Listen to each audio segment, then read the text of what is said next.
بسم الله الرحمن الرحيم مقعيقو جعفر جامع عثمان waxaan halkan ka soo jeedinayaa gabay la magac baxay kii qarniga oo ka hadlaya wacyiga dambe iyo dhalinyarada iyo waxyaabaha soo kordhay waxaan ku bilaabmayaa sida tan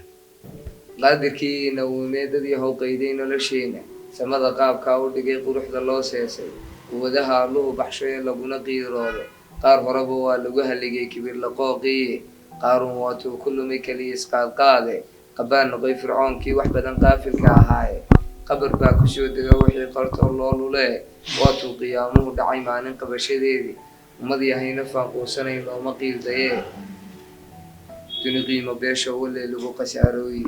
niman baa intaa u qabdama qadaf xumaataay qalanjooyinkii baa hadeer qaayahood gabay qalliin waa kuwa u kacay hablii qaylin door biday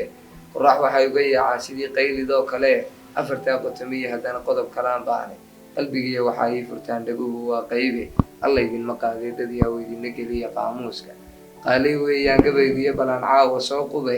wixii qowmuluud ugu rogaan qoodha ka arkaaye qamaciyey siyadeed wakaa qaaradii ridee ujeedada qalloocdaa waxay qoontay sharaf weyne wuxuu qiiqu samadaa u qabsaday baanay qabanin dhaayooye wuxuu qur-aanku ina faraan qeydba loo dayeyni qushi iyo waxaa laga dhigtaa qaasinow hadale qabtu maalinta iyo dheeqani la hoos joogo ee ummaddu wada qaawantaan qurusna hoosaynin ayaan taa ninkii qadafka falay qoomamuu noqone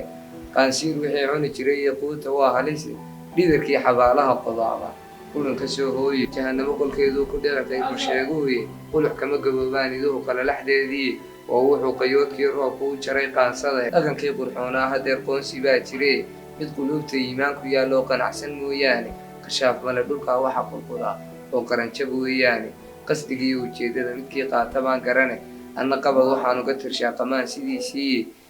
warku waa qisada aan marshiyo waana qabarkeeda qasab laguma keeno hibadu waa shay ilaa qoree qaraamigu wuxuu daashado kii qarniga hooye